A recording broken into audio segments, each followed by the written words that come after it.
Hello everyone, जय हिंद। I hope you all are doing well. हम करने जा रहे हैं mains previous year question analysis और आज हम देखेंगे general studies paper 3 Indian economy section से एक क्वेश्चन। मैं उम्मीद करती हूँ गाइस आप लोगों ने इस क्वेश्चन को अटेम्प्ट किया होगा और एक बहुत अच्छा आंसर फ्रेम किया होगा। आज गाइस आप लोगों को प्रोटेक्शनिज्म और करेंसी मैनिपुलेशन किस तरीके से मैक्रो इकोनॉमिक जो स्टेबिलिटी है, स्थिरता है आर्थिक व्यवस्था पे, आर्थिक स्थिरता है किस तरीके से प्रभावित होती है, इम्पैक्ट होती है, उसके बारे में पता चलेगा। तो आज हम बहुत सारे पॉइंट्स को कवर करेंगे। एक बहुत अच्छा टॉपिक आपका प्रिपेयर होगा, इंटरनेशनल ट्रेड से भी रिलेट कर सकते हैं हम इस टॉपिक को, तो एक बहुत अच्छा टॉपिक आपका प्रिपेयर हो जाएगा, बहुत सारे पॉइंट्स आपको मिलेंगे।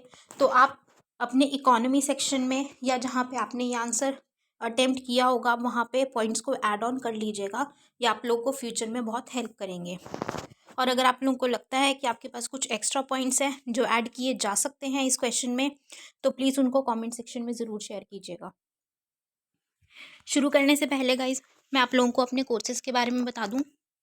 तो हमारा करंट अफेयर्स बैच रन करता है जिसमें फ्री ऑफ कॉस्ट आपको वीडियो लेक्चर्स दिए जाते हैं और हमारे टेलीग्राम चैनल पे पीडीएफ्स भी दी जाती है जहाँ से डाउनलोड करके आप पीडीएफ्स पढ़ सकते हैं। और अगर आप हमारे करंट अफेयर्स का पेड कोर्स ज्वाइन करते हैं तो उसमें डेली लाइव सेशंस कंडक्ट होते हैं और साथ ही साथ रिवीजन भी कराई जाती है डेली करंट अफेयर्स की। हमारा जीएस का pre plus mains batch run कर रहा है गाइज, जिसमें बिल्कुल बेसिक से ज़ीरो से तैयारी करवाई जा रही है। एनसीईआरटी 6 क्लास से लेके एडवांस बुक्स तक की कवरेज करवाई जा रही है। Highly recommended batch guys. वहाँ पे इतने अच्छे से आपकी कॉन्सेप्ट क्लैरिटी करवाई जाएगी कि आपको एग्ज़ाम निकालने से कोई नहीं रोक सकता। तो प्लीज़ ज़रूर ज्वाइन कीजिएगा इस बैच को, हाईली रिकमेंडेड।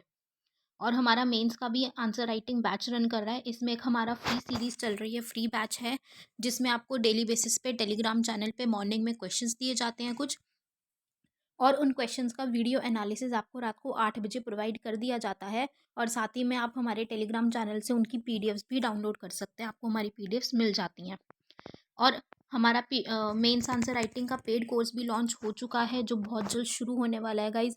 तो हरी अप, उसको ज़रूर ज्वाइन कीजिएगा। 500+ क्वेश्चंस की प्रैक्टिस कराई जाएगी उसमें।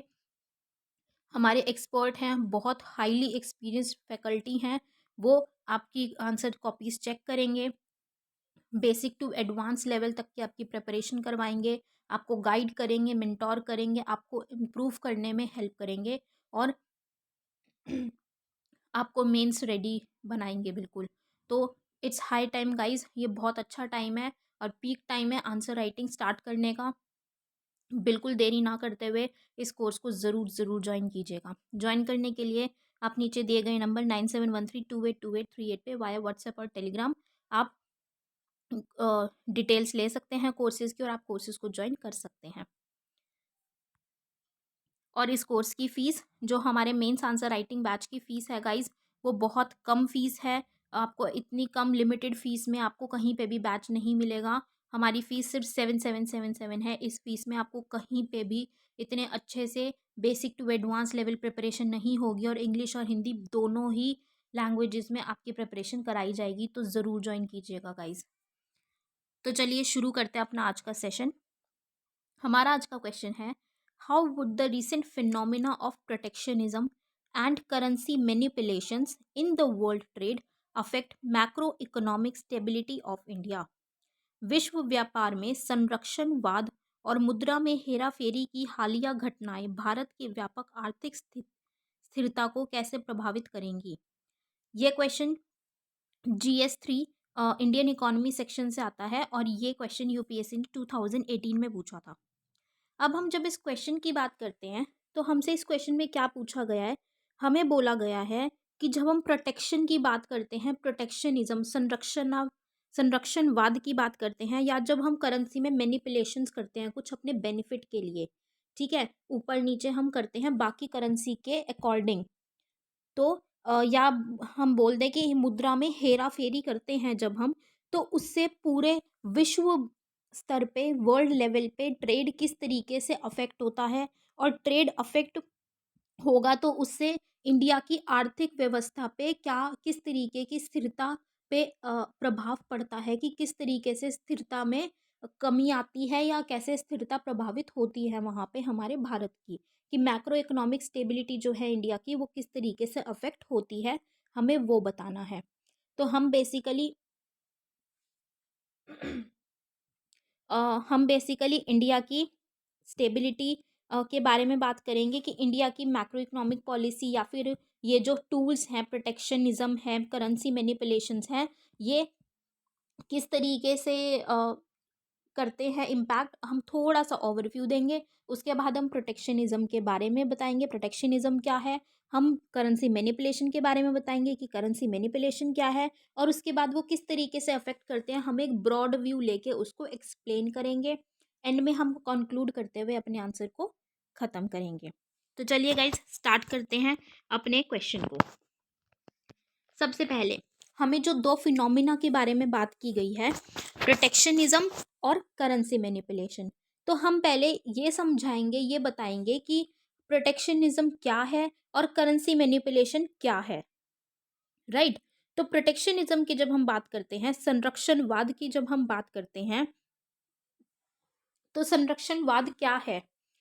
जब हम या सरकार की बात करें, सरकार क्या करती है जब कुछ रिस्ट्रिक्शंस लगाती है, ठीक है, कि कुछ बाधाएं लगाती हैं, बाधाएं बना देती हैं, कि जो ट्रेड है, व्यापार है इंटरनेशनल लेवल पे, उसमें कुछ बाधाएं डाल देती है जब सरकार। किस लिए करती है? कि जो वहाँ के, जो हमारी कंट्री के, अगर हम इंडिया के पर्सपेक्टिव से देखें, तो अगर फॉर एग्जांपल अभी के रिसेंट उससे बात करते हैं, इंडिया का भी मेक इन इंडिया प्रोग्राम चल रहा है, ठीक है, आत्मनिर्भर भारत का प्रोग्राम चल रहा है इंडिया का। तो उसमें क्या किया जा रहा है, जैसे अभी डिफेंस में हम बात करें तो इम्पोर्ट एम्बार्गो लगाया गया है, ठीक है। इम्पोर्ट एम्बार्गो क्या है? कि जो आयात होती है, आयात करते हैं जो डिफेंस से रिलेटेड जो भी इक्विपमेंट्स होते थे, टेक्नोलॉजीज होती थी, जिनको भी हम बाहर से मंगवाते थे, इंपोर्ट करते थे, तो उसमें बहुत सारी चीज़ों पे प्रतिबंध लगा दिया है, रिस्ट्रिक्ट कर दिया है कि ये चीज़ें बाहर से नहीं मंगाई जाएंगी, इन इक्विपमेंट्स का बाहर से इंपोर्ट नहीं होगा। वो क्यों नहीं होगा? कि वो इंडिया में ही बनाई जाएंगी। तो क्या होगा, इंडिया में बनेंगी तो वहाँ की टेक्नोलॉजी भी इम्प्रूव होगी, और वहाँ के अगर जो लोकल जो लोकल वहाँ की इंडस्ट्रीज़ हैं, या जो लोकल ऐसे डिफेंस के कंपनीज़ हैं जो बना रही हैं या उससे रिलेटेड कुछ बना रही हैं, तो उनको भी प्रोटेक्शन मिलेगी, ठीक है, उनका इंटरेस्ट बढ़ेगा, और वो ज़्यादा से ज़्यादा काम करेंगे तो इंडिया की डेवलपमेंट होगी, वहाँ के लोगों को एम्प्लॉयमेंट मिलेगी, रोज़गार बढ़ेगा, और कहीं ना कहीं क्या होगा कि स्टैंडर्ड ऑफ लिविंग भी बढ़ेगी और कंट्री की डेवलपमेंट भी होगी। तो क्या किया इंडिया ने अपने अभी भारत ने क्या किया अपने लोगों के लिए करने, संरक्षण करने के लिए, ठीक है, फॉरेन एक्सचेंज जो पेमेंट्स है वो ज़्यादा ना हो उसको बचाने के लिए, ठीक है, एम्प्लॉयमेंट के लिए, बहुत सारी चीज़ों के लिए ये डिसीजन लिया। तो क्या किया उन्होंने, एक ट्रेड पे, कि जो डिफेंस के इक्विपमेंट्स का, टेक्नोलॉजी का जो ट्रेड किया जा रहा था उस पे रिस्ट्रिक्शन लगाया, कि ये चीज़ें बाहर से नहीं मंगाई जाएंगी, इंपोर्ट नहीं की जाएंगी, आयात नहीं किया जाएगा, राइट। तो वो क्या है, एक प्रोटेक्शनिज्म पॉलिसी है, कि हम उसके तहत ये चीज़ें, ये रिस्ट्रिक्ट करके, बाधाएं लगा के हम लोगों को सुरक्षित कर रहे हैं, हम उनका संरक्षण कर रहे हैं, राइट। सिमिलरली जॉब्स के लिए जब हम करते हैं कि फॉरेन कंपटीशन हो रहा है, मतलब बाहर से लोग आके जॉब्स कैप्चर कर रहे हैं, और जो यहाँ के लोकल के लोग हैं उनको जॉब नहीं मिल पा रही है, तो उस पर भी जब रिस्ट्रिक्शन लगाए जाते हैं तो वो भी किस लिए, संरक्षण करने के लिए लोगों का, ताकि जो लोकल के लोग हैं उनको रोजगार मिल सके, राइट। जैसे कि अभी हरियाणा लेकर आया है जो एम्प्लॉयमेंट का, एक हरियाणा लेकर आया है, जिसमें कि प्राइवेट, जो यहाँ के हरियाणा के ही रेजिडेंशियल लोग हैं उन्हीं को सबसे ज़्यादा, मतलब प्राइवेट सेक्टर में लेके आया है, कि 75% जो एम्प्लॉयज़ होंगे वो हरियाणा के ही होने चाहिए, लोकल होने चाहिए, ठीक है। तो वो उन्होंने क्या किया, रिस्ट्रिक्ट किया, क्योंकि उन्होंने ये देखा कि बाकी स्टेट से जो लोग आ रहे हैं, मतलब बाहर से लोगों को एम्प्लॉय किया जा रहा है, और जो लोकल के लोग हैं हरियाणा के, उनके पास एम्प्लॉयमेंट नहीं, उनके पास रोजगार नहीं है। तो अपने स्टेट के लोगों के रोजगार बढ़ाने के लिए, स्टेट की डेवलपमेंट के लिए सरकार ने ये फैसला लिया। तो वो क्या है, वो भी एक प्रोटेक्शनिज्म पॉलिसी है, राइट। समझ में आया आप लोगों को प्रोटेक्शनिज्म। अब यहाँ पे एग्जाम्पल दिया हुआ है यूएसए का, कि यूएसए ने टैरिफ्स लगाए, ठीक है, किस पे, बहुत मतलब कि जो गुड्स थे, बहुत सारे बिलियंस ऑफ डॉलर्स वर्थ के मूल्य के जो गुड्स थे, ठीक है, सामान था, उन पे टैरिफ लगाया ऑल ओवर दी वर्ल्ड, ताकि यूएसए में क्या हो कि जो प्रोडक्शन है और जो एम्प्लॉयमेंट है वो बढ़ सके। उसके लिए यूएसए ने ये टैरिफ्स लगाए। जैसे कि स्टील इम्पोर्ट्स पे उसने 25% का टैरिफ लगाया, कि जो स्टील का आयात होता है उस पर 25%, और जो एल्यूमिनियम है उस पर 10% का आयात लगाया, ठीक है। तो क्या है, टैरिफ लगाने से क्या होगा कि जो इम्पोर्ट किया जाता है वो महंगा हो जाएगा, क्योंकि उस पर टैरिफ, स्टील पे जैसे 25% उन्होंने बोला कि 25% टैरिफ देना पड़ेगा, तो 25% टैरिफ देना पड़ेगा, तो वो कॉस्ट क्या होगी, बढ़ जाएगी, तो बेसिकली महंगा हो जाएगा वो प्रोडक्ट। जब महंगा हो जाएगा तो लोगों को ज़्यादा पैसा देना पड़ रहा है उसको मंगाने के लिए, तो अपने आप ही वो डीमोटिवेट होंगे, इंटरेस्टेड होंगे वहाँ से मंगाने में, और वो सोचेंगे कि हम यूएसए से ही खरीद लेते हैं, अपने लोकल से खरीद लेते हैं, वहाँ पे हमें सस्ता मिल रहा है उससे, राइट। तो ये क्या है, ये एक प्रोटेक्शनिज्म पॉलिसी है। आई होप आप लोगों को ये समझ में आया होगा कि प्रोटेक्शन पॉलिसी या संरक्षणवाद क्या होता है। आगे चलते हैं। हमारा जो दूसरा फिनोमिना हमें बोला गया है, करेंसी मैनिपुलेशन, मतलब मुद्रा हेराफेरी। मुद्रा हेराफेरी का क्या मतलब है कि जब हम अपनी ही मुद्रा में, अपनी करेंसी में कुछ हेराफेरी करते हैं, कुछ ऊपर नीचे करते हैं दूसरी करेंसियों के मुकाबले, ठीक है। जब सरकार कुछ ऐसे एक्शन लेती है कि वो अपनी जो करेंसीज हैं, government change the value of their currencies, अपनी करेंसी की जो वैल्यू है, मूल्य है, उसको बदल देती है दूसरी करेंसीज को देखते हुए, ताकि जो उसका कुछ उद्देश्य है वो उसको पूरा कर सके। सच एज, जैसे कि जब अगर सरकार चाहती है कि वो अपने जो निर्यात हैं, एक्सपोर्ट्स हैं, उनको बढ़ा दे, निर्यात को बढ़ावा मिले, या फिर इंपोर्ट्स कम करने हैं, जो आयात हैं उनको कम करना है, तो उसके लिए भी करेंसी मैनिपुलेशन का सहारा लिया जाता है। सरकार करेंसी मैनिपुलेशन को बढ़ावा देते हुए, ऐसे एक्शन लेते हुए भी ऐसा अपनी पॉलिसी को, अपने ऑब्जेक्टिव, अपने उद्देश्य को अंजाम देती है। जैसे कि चाइना क्या करता है, हम चाइना की बात करें तो चाइना क्या करता है कि वो जो चाइना की करेंसी है रेनबिनबी, ठीक है, उसको क्या करता है, उसमें ना हेरा फेरी करता रहता है, वो उसमें अपना चेंज करता रहता है, ठीक है, ताकि वो करेंसी उसकी अप्रिशिएट ना हो दूसरी करेंसीज के मुकाबले। वो अपनी करेंसी को में हेरा फेरी करता रहता है कि वो अप्रिशिएट ना हो, ठीक है, क्योंकि जब करेंसी डेप्रिशिएट होती है तो इम्पोर्ट्स महंगे हो जाते हैं।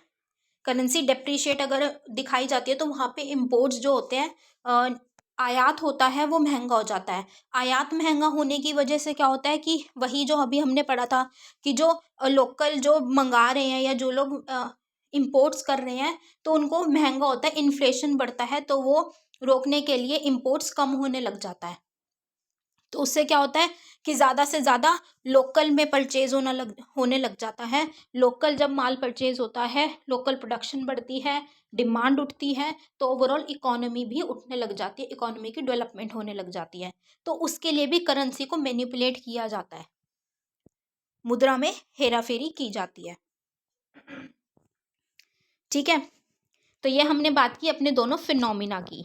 अब ये जो दोनों फिनोमिना हैं, प्रोटेक्शनिज्म और करेंसी मैनिपुलेशंस, इनको ट्रेड डिस्टॉर्शन प्रैक्टिसेस बोला जाता है, कि ट्रेड डिस्टॉर्शन प्रैक्टिसेस या फिर counter productive to global free trade, मतलब क्या बोला जाता है, व्यापार विकृति प्रथाएं या फिर वैश्विक मुक्त व्यापार के लिए प्रतिकूल हैं ये। ऐसा क्यों बोला गया है, देखिए, जैसे अभी हमने बात की प्रोटेक्शनिज्म में सरकार इस तरीके से करती है कि वो अपने लोकल को प्रोटेक्ट करने के लिए जैसे टैरिफ्स लगा दिए, यूएसए ने टैरिफ्स लगा दिए, उससे क्या हुआ, इंपोर्ट महंगा हो गया, आयात महंगा हो गया। तो आयात महंगा हो जाएगा तो लोग कम परचेस करेंगे, तो क्या हुआ, अपना लोकल का उन्होंने बढ़ावा दिया ना, तो उससे क्या है, जो इंटरनेशनल, जो अगर हम विश्व स्तर पे बात करें, तो जो विश्व स्तर पे व्यापार हो रहा है वो टूटने लग जाता है। कि जैसे स्टील पे यूएसए ने स्टील पे टैरिफ लगाया, तो जो स्टील अगर एक मान के चलिए एग्जाम्पल के तौर पे, अगर यूएसए इंडिया से स्टील इंपोर्ट कर रहा था, लेकिन अब यूएसए ने क्योंकि टैरिफ लगा दिया वहाँ पे इंपोर्ट पे, आयात पे जब टैरिफ लगा, तो जो स्टील यूएसए के लोग इंडिया से परचेज कर रहे थे, अब वो उनको बहुत महंगा मिलेगा क्योंकि 25% उनको टैरिफ देना पड़ रहा है। तो अब वो क्या करेंगे, वो वहाँ से डिस्करेज हो जाएंगे, वो इंडिया से मंगाना कम कर देंगे या फिर बंद भी कर देंगे। तो उससे क्या हुआ, जो व्यापार हो रहा था यूएसए और इंडिया का, वो टूट गया ना स्टील के मामले में। तो इसीलिए बोला गया है कि ये जो ट्रेड व्यापार का जो कार्यक्रम होता है, प्रैक्टिसेस होती है, उसको तोड़ता है, डिस्टॉर्ट करता है। ठीक है, और काउंटर प्रोडक्टिव है कि अगर ग्लोबल फ्री ट्रेड की बात करें कि मुफ्त आरामदारी से व्यापार होगा विश्व स्तर पे, तो उसको भी हैम्पर करता है, उसके लिए एक अच्छा नहीं माना जाता, मतलब प्रोडक्टिव नहीं होता। ठीक है, लाभदायक नहीं होता, क्योंकि ये क्या करता है, ये पूरी की पूरी इकोनॉमी को, अब क्या है कि जो प्रोटेक्शनिज्म या काउंटर करेंसी मैनिपुलेशन है, अब जो कंट्री इन फिनोमिना को यूज करती है, ठीक है, जो भी देश इनका यूज कर रहा है, इस्तेमाल कर रहा है, वो अपने लोकल को बचाने के लिए, अपनी इकोनॉमी को बचाने के लिए कर रहा है। लेकिन उससे क्या हो रहा है कि विश्व स्तर पे जो व्यापार टूट रहा है, ट्रेड डिस्टॉर्ट हो रहा है, उससे वर्ल्ड की इकोनॉमी पे फर्क पड़ेगा, पड़ेगा कि नहीं। अब जैसे यूएसए ने जो टैरिफ्स की हमने बात की, वो उसने स्टील पे टैरिफ बढ़ा दिया। टैरिफ बढ़ाने से क्या होगा, अगर वो इंडिया से स्टील परचेज कर रहे थे यूएसए के लोग, तो उन्होंने वो मंगाना कम कर देंगे या बंद भी कर देंगे। तो उससे क्या होगा, अब जो इंडिया एक्सपोर्ट कर रही थी, एक्सपोर्ट करने से कितना इंडिया को बेनिफिट मिल रहा था, इंडिया के पास पैसा आ रहा था, इकोनॉमी डेवलप हो रही थी, इकोनॉमी रन कर रही थी। अब जब वो पैसा आना बंद हो जाएगा, तो कहीं ना कहीं इकोनॉमी हैम्पर होगी इंडिया की। ठीक है, एक दिक्कत होगी, इंडिया को अफेक्ट होगी, और उसकी वजह से क्या होगा, मैक्रो इकोनॉमिक जो स्टेबिलिटी है, व्यापक आर्थिक स्थिरता है, वो भी प्रभावित होगी, उस पर भी इम्पैक्ट आएगा। ठीक है, तो हमसे अब यही बात पूछी जा रही थी, हमने इसको एक क्रक्स में बता दिया, समझा दिया कि ये फिनोमिना क्या है और इससे किस तरीके से इससे इम्पैक्ट करेगी, क्योंकि ये ट्रेड तोड़ देती है या फिर रिस्ट्रिक्शंस बनाने रिस्ट्रिक्शंस बनाती है ये। राइट, तो अब हम इसके बेसिकली एक्सप्लेन करने के लिए रीजंस बताएंगे, या क्या इफेक्ट्स पड़ेंगे हम वो बताएंगे। नंबर 1 इज इन्फ्लेशन, मुद्रास्फीति की इन्फ्लेशन बढ़ाएगा। कैसे बढ़ाएगा, अब जैसे हमने बात की थी कि करेंसी मैनिपुलेशन करते हैं, करेंसी मैनिपुलेशन में जैसे कि चाइना की हमने एग्जाम्पल के तौर पे बात की कि वो अप्रिशिएट नहीं होने देती अपनी करेंसी को, मतलब वो अपनी करेंसी डेप्रिशिएट करने में काम करती है, कि ना करेंसी को इंटरफेयर करके वो हेरा फेरी करके डेप्रिशिएट करती है। ठीक है, तो डेप्रिशिएट करने से क्या हो जाता है कि जो इम्पोर्ट हैं वो महंगे हो जाते हैं, क्योंकि वहाँ पे वो लोग टैरिफ लगाना शुरू कर देते हैं या ड्यूटीज़ लगाना शुरू कर देते हैं।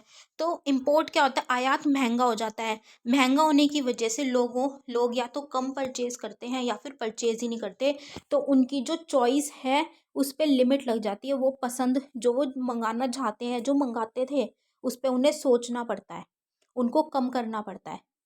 ठीक है, तो जैसे उनको कम करना पड़ता है, तो अब क्या है कि अगर वो उतना ही मंगा रहे हैं, अब 100 रुपये में पहले वो मंगा रहे थे 10 आइटम्स, अब लेकिन महंगा होने की वजह से अब उसी 100 रुपये में वो 5 आइटम्स मंगा रहे हैं, तो उनकी क्या है, क्वांटिटी कम हो जाती है। जो वो गुड्स मंगा रहे हैं, सर्विसेज के लिए पे कर रहे थे, प्रोडक्ट्स के लिए, वो उनको कम क्वांटिटी में मिलते हैं।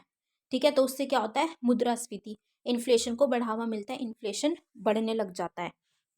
तो इसलिए जो प्रोटेक्शनिज्म क्या करती है, फिर चॉइसेस को, कंज्यूमर की चॉइसेस को कम करती है, लिमिट पे लेके आती है, और उनको ये बढ़ावा मिलता है कि वो बाहर से मंगाने की बजाय अब वो जो उनकी चॉइसेस है वो अपने ही कंट्री में, अपने ही रीजन में ढूंढे और वहीं पे लिमिट होके वहीं से परचेज करे।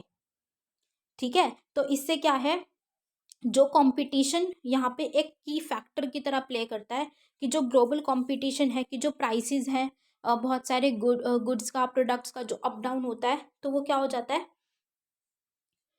कि इस तरीके से जब कंपटीशन बढ़ता है तो प्राइस कम होने लग जाता है फिर, क्योंकि इम्पोर्ट्स कम हो गए। इम्पोर्ट्स कम होने से अब वो क्या कर देते हैं, अपने प्राइजेस कम कर दे और कम करते हैं कि परचेज कर लें, तो प्राइस कम करते हैं। तो उससे क्या होता है, फिर कंज्यूमर के पास ज़्यादा पैसा आता है। वो इकोनॉमी फिर स्टेबिलिटी पे आने के लिए करती है कि डिमांड सप्लाई को सेम करना है, तो फिर वही इकोनॉमी का पूरा फैक्टर चलता है। फिर कंज्यूमर की जो एबिलिटी है स्पेंड करने की, वो अपने लोकल में ही बढ़ती है, और वो कहीं ना कहीं क्या होता है, जो विश्व स्तर पे भी इन्फ्लेशन बढ़ रहा था उसको भी फिर धीरे धीरे वो कंट्रोल करने लग जाता है।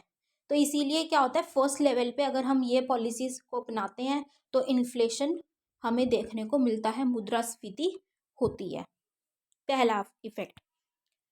आगे बात करें जीडीपी, ग्रोस डोमेस्टिक प्रोडक्ट, कि जब हम प्रोटेक्शनिज्म, संरक्षणवाद की बात करते हैं तो उससे हमें क्या देखने को मिलता है कि जो इम्पोर्ट कॉस्ट है, जैसे अभी हमने बात की थी कि करेंसी मैनिपुलेशन करते हैं, प्रोटेक्शनिज्म में हम क्या करते हैं, टैरिफ्स लगा दिए, ठीक है। तो उससे जो इम्पोर्ट, आयात की जो कॉस्ट होती है वो बढ़ती है। वो जब बढ़ती है, जो मैन्युफैक्चरर्स मंगा रहे थे या जो प्रोड्यूसर्स मंगा रहे थे, जब उनके लिए कॉस्ट बढ़ती है तो उनको ज़्यादा पे करना पड़ रहा है।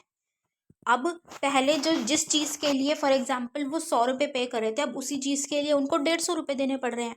तो अब वही चीज़ मंगाने के लिए उनको ज़्यादा पे करना पड़ रहा है, ठीक है। तो उनका खर्चा भी ज़्यादा हो रहा है, खर्चा ज़्यादा हो रहा है, तो अब वो या तो कम मंगाना शुरू कर देंगे, उस पर रिस्ट्रिक्शन लगाएंगे।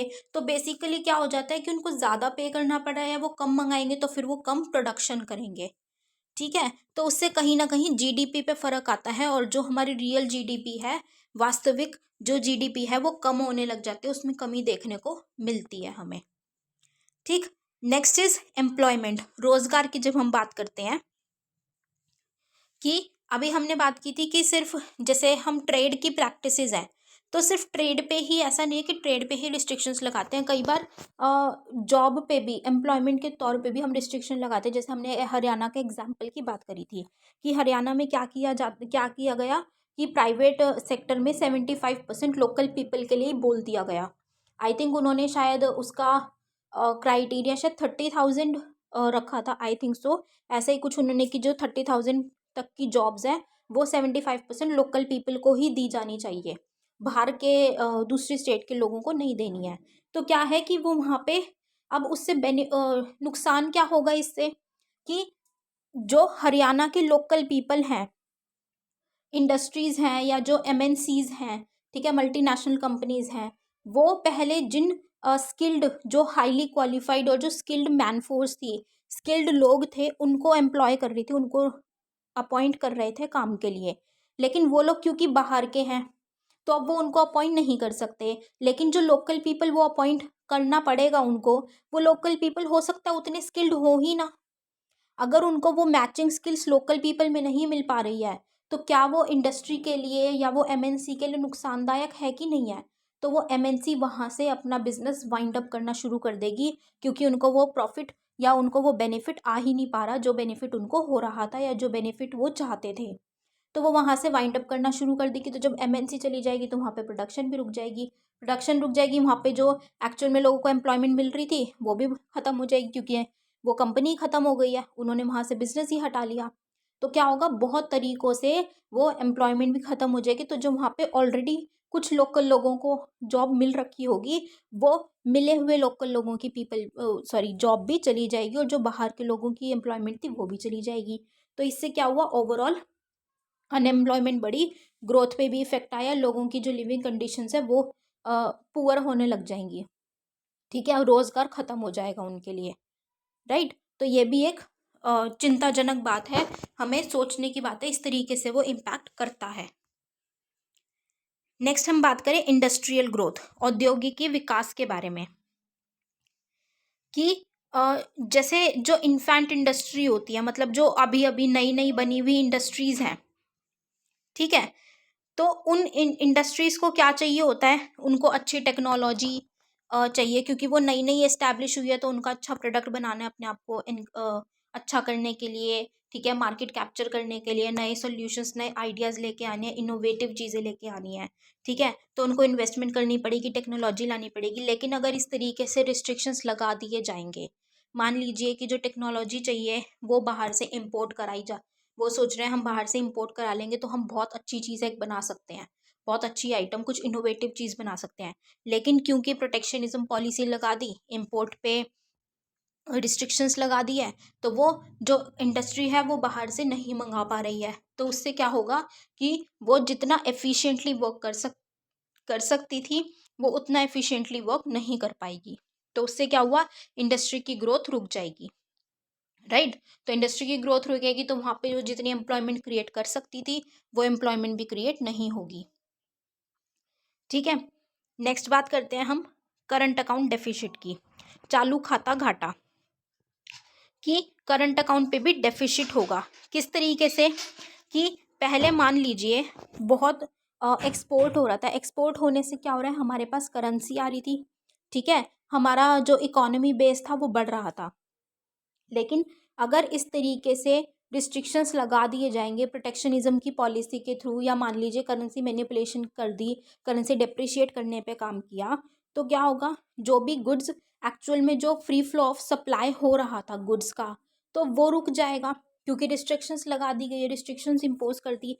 रिस्ट्रिक्शंस इम्पोज करने की वजह से जो इकोनॉमी, जो एक्सपोर्ट्स हो रहे थे वो कम हो जाएंगे बहुत ज़्यादा, ठीक है। एक्सपोर्ट्स कम होने की वजह से वो इकोनॉमी पे फ़र्क आएगा हमारी, और जो करंट अकाउंट डेफिसिट है वो बढ़ता हुआ नज़र आएगा हमें, राइट। तो इसीलिए ज़्यादा करंट अकाउंट डेफिसिट जब बढ़ेगा तो उससे इकोनॉमी में प्रेशर आएगा, और जो बोरोइंग कॉस्ट है वो भी हमें बढ़ती हुई दिखेगी, क्योंकि जब इकोनॉमी अच्छी नहीं होती तो अगर हम लोन लेते हैं या बोरो करते हैं तो उस पर ज़्यादा इंटरेस्ट रेट चार्ज किया भी जाता है, तो इसीलिए बोरोइंग कॉस्ट भी बढ़ती हुई दिखेगी हमें।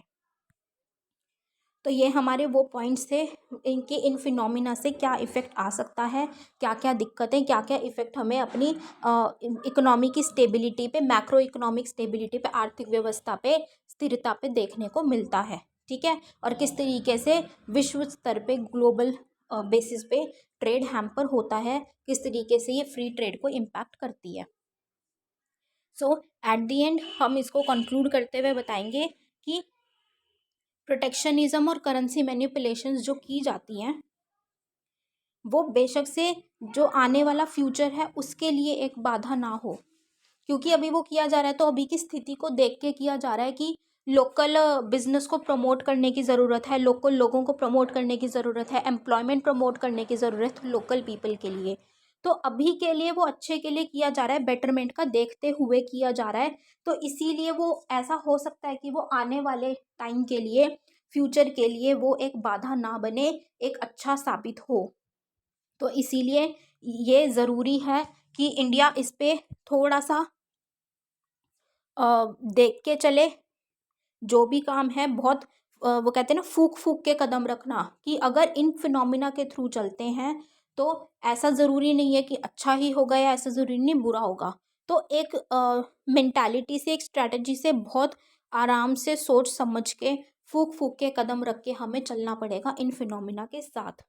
तो जो इंडिया के पॉलिसी मेकर्स हैं, भारत के जो नीति निर्माता हैं, उनको इनोवेटिव होना ज़रूरी है, ठीक है, और फ्लेक्सिबल होना ज़रूरी है, ताकि जैसे जैसे नीड आए, जैसे जैसे, क्योंकि बहुत अनसर्टेनिटीज़ होती हैं, हम कुछ भी प्रिडिक्ट नहीं कर सकते प्रॉपर तरीके से, तो जैसे जैसे अनसर्टेनिटीज़ आए उस पे उसी तरीके से रिस्पॉन्ड किया जाए, तभी वो इतनी फ्लेक्सिबिलिटी, इतना इनोवेटिव होना चाहिए कि उसी तरीके से अपनी पॉलिसीज़ को चेंज कर दे, और उस टाइम पे अपने आप को ढाल ले, हमारी इकोनॉमी को ढाल दे, राइट।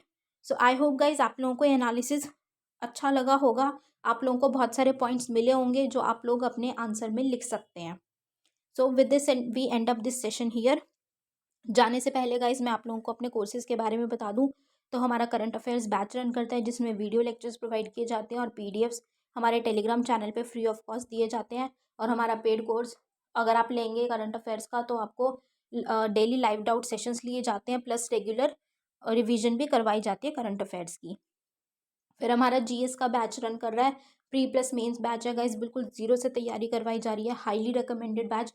बहुत अच्छे से आपकी कॉन्सेप्ट क्लैरिटी हो जाएगी कि आपका एग्जाम निकलने से कोई नहीं रोक सकता, इफ़ फॉलोड डेडिकेटेडली, ठीक है। और हमारा मेंस का भी आंसर राइटिंग बैच चल रहा है, जिसमें एक फ्री सीरीज चल रही है आप लोगों के लिए, जिसमें आप लोगों के लिए डेली बेसिस पे टेलीग्राम चैनल पे क्वेश्चंस दिए जाते हैं और रात को 8 बजे एनालिसिस वीडियो भी आता है, और साथ ही में आपको free of cost Telegram channel पे ही पीडीएफ्स भी दिए जाते हैं।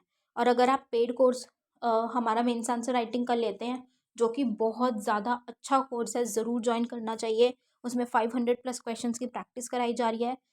बहुत एक्सपर्ट हैं, बहुत एक्सपीरियंस्ड फैकल्टी हैं, वो आपको बेसिक टू एडवांस लेवल तक प्रिपरेशन कराएंगे और आपको मीन्स रेडी बनाएंगे।